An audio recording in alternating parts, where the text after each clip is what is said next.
ನೀವು ಎಷ್ಟು ಜನ ಮಕ್ಕಳು, ಆಮೇಲೆ ನಿಮ್ಮ ಒಂದು ಬಾಲ್ಯ ಯಾವ ತರ ಕಳೀತು, ಆ ನಂತರ ಜಗ್ಗೇಶ್ ಸರ್ ಮದ್ವೆ ಹಂತಕ್ಕೆ ಬಂದಿರುವಂತ ಸಂದರ್ಭ ಅದನ್ನ ಹೇಳ್ಬೋದಾ ಅಂತ. So I just have one younger brother, Sundar ಅಂತ, ಅಂಡ್ ವೆರಿ ಸ್ಟ್ರಿಕ್ಟ್ ಅಪ್ಬ್ರಿಂಗಿಂಗ್ ಆಯ್ತಾ. ಸೊ ಅದು ಬಿಟ್ರೆ ಅಪ್ಪ as I told love of books ಇರ್ಬೋದು, but I think at that time ಅಷ್ಟು ಕಮ್ಯುನಿಕೇಶನ್ ಇರ್ಲಿಲ್ಲ. ಅಂಡ್ ಅದ್ ರೆಸ್ಪೆಕ್ಟ್ ಮೇ ಬಿ ಅಪ್ಪ ಅಮ್ಮ ಅಂದ ತಕ್ಷಣ ಒಂದು ರೆಸ್ಪೆಕ್ಟ್ ಜಾಸ್ತಿ. ಅವಾಗ ಫ್ರೀ ಆಗಿ ಇವತ್ತಿಗೂ ಹೇಳ್ತೀನಿ, ಇವತ್ ಮೈ ಡ್ಯಾಡ್ ಇಸ್ 90 years ಈಗ, ಅಂಡ್ ಅಪ್ಪಗೂ ಅಮ್ಮಗೂ 15 ವರ್ಷ ವ್ಯತ್ಯಾಸ. Mom is around 75. ಇವತ್ತಿಗೂ I don't think I am comfortable sharing anything to ಅಪ್ಪ. ಅಮ್ಮ ಹತ್ರ ಬೇಕಾದ್ರೆ ಹೇಳ್ತೀನಿ, ಅಪ್ಪ ಹತ್ರ ದೋ ಲವ್ ಇಷ್ಟು ಜಾಸ್ತಿ ಇರತ್ತೆ, ಅದು ಕಮ್ಯುನಿಕೇಟ್ ಮಾಡಕ್ ಬರಲ್ಲ. ಅಂಡ್ ಎಲ್ಲೋ ನನಗ ಅದು ಯಾವ ತರ ಹೆಲ್ಪ್ ಆಯ್ತು ಅಂದ್ರೆ, ಬಿಕಾಸ್ ನಮ್ಮ ಅಪ್ಪ ಅಷ್ಟು ಸ್ಟ್ರಿಕ್ಟ್ ಇದ್ದಿದ್ದಕ್ಕೆ ಮಾತುಕತೆ ಇರ್ಲಿಲ್ಲ. Some of my friends parents very friendly. ನೋಡುವಾಗೆಲ್ಲ ಅನ್ಕೋತಾ ಇದೆ, ಇಷ್ಟು ಲಕ್ಕಿ ಅಲ್ಲ, ಅವರು ಯೋಚನೆ ಮಾಡ್ದಂಗೆ ನಾನು ಇದು ಹೇಳಿದ್ರೆ ಅದು ಗಲಾಟೆ ಆಗ್ಬೋದಾ, ನಮ್ಮಪ್ಪ ನಾ ಬೀಸ್ಬೋದಾ ಅಂತ ಭಯ ಇಲ್ದಂಗೆ ಮಾತಾಡ್ತಾರೆ ಅಂತ. ಅದನ್ನ ಸಂಪೂರ್ಣವಾಗಿ ನಾನ್ ಮದ್ವೆ ಆದ್ಮೇಲೆ, ನಮ್ ಗುರು ಯತಿ ಹುಟ್ಟಿದ್ಮೇಲೆ ಐ ಥಿಂಕ್ ನಾನೇನ್ ಮಿಸ್ ಮಾಡ್ಕೊಂಡೆ ಅಷ್ಟನ್ನು I have given to my children.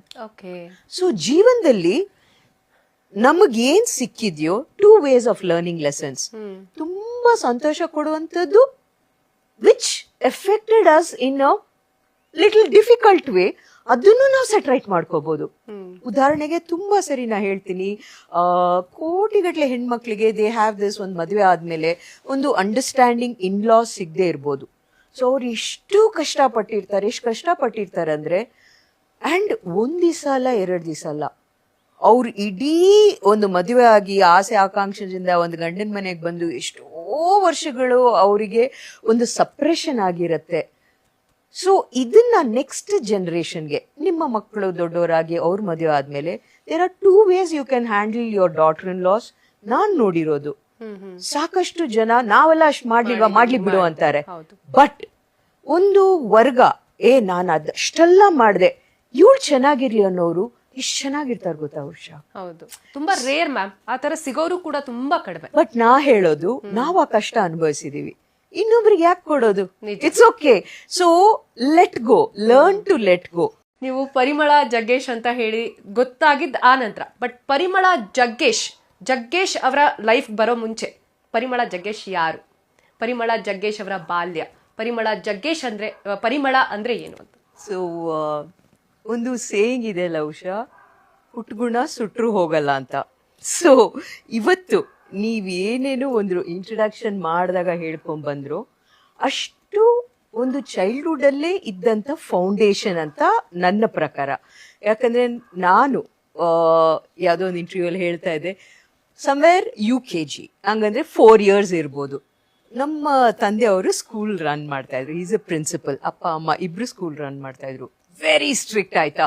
So ನಾ ಮಾತಾಡ್ತಾ ಇರೋದು ಅರೌಂಡ್, ಈಗ ನನಗೆ 57 ಅಂದ್ರೆ, ನಾ 4 years ಅಂದ್ರೆ 53 ವರ್ಷಗಳ ಹಿಂದೆ, more than half a decade ಹಿಂದೆ.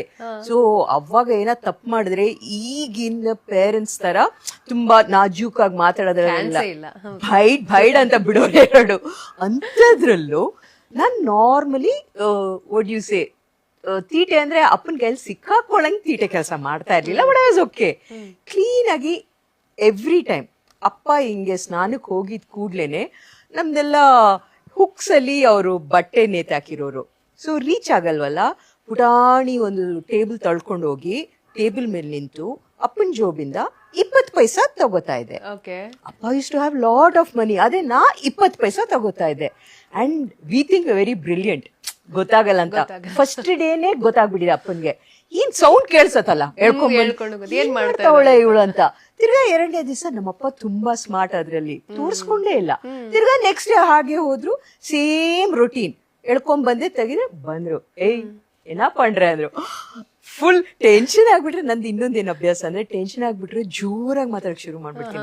ಅದು ಅಲ್ಲಲ್ಲ ಎಲ್ಲಿ ಯಾವಾಗ್ಲೂ. ಸೊ ನಾನು ತುಂಬಾ ಅಂತ ಮಾತಾಡಿದ್ರೆ ಬಹುಶಃ ಮುಚ್ಚಾಕೋದು ಅಂತ ಹೇಳಿ. ಅಪ್ಪ ಏನದು ಅಂದ್ರೆ 20 ಪೈಸಾ ತಗೋತಾ ಇದೆ. ಏನಕ್ಕೆ 20 ಪೈಸಾ ತಗೋತಾ ಇದೆ ಇಷ್ಟು ಕಾಸು ಇರುವಾಗ ಅಂದ್ರೆ, ನಾನು ಕ್ಲೂನಿ ಕಾನ್ವೆಂಟ್ ಸ್ಕೂಲಲ್ಲಿ ಓದ್ತಾ ಇದ್ದಿದ್ದು ಮಲ್ಲೇಶ್ವರದಲ್ಲಿ. ಅಲ್ಲಿ ಒಂದು ಕಾನ್ಸೆಪ್ಟ್ ಇತ್ತು, ಎವ್ರಿ ಡೇ ಒಂದು ನಾವು ಕಾಯಿನ್ ಬಾಕ್ಸ್ ಹಾಕ್ತೀವಲ್ಲ, ಪುವರ್ ಬಾಕ್ಸ್ ಅಂತ ಕರೆಯೋರು. ಸೊ ಕ್ಲಾಸಲ್ಲಿ ಮಾರ್ನಿಂಗ್ ಸ್ಟಾರ್ಟ್ ಆಗಕ್ ಮುಂಚೆ ಪಾಸ್ ಮಾಡೋರು, ಯಾರತ್ತಾದ್ರೂ ಏನಾದ್ರೂ ಅಮೌಂಟ್ ಇದ್ರೆ ಹಾಕ್ಬೋದು, ಕಂಪಲ್ಷನ್ ಎಲ್ಲ ಏನಿಲ್ಲ, ಇದ್ರೆ ಹಾಕ್ಬೋದು. That will just pass by. End of the year calculate ಮಾಡೋರು, ಇಡೀ ಸ್ಕೂಲ್ ಎಲ್ಲಾ ಸೆಕ್ಷನ್ ಇಂದ ಕಾಸ್ ಕಲೆಕ್ಟ್ ಮಾಡಿ ಅವರು ಎಂಡ್ ಆಫ್ ದ ಇಯರ್ ಬಂದು ಅದರಿಂದ ಡೊನೇಟ್ ಮಾಡೋರು. NGOsಗೆ, ಆರ್ಫನೇಜಸ್ಗೆ ಡೊನೇಟ್ ಮಾಡೋರು.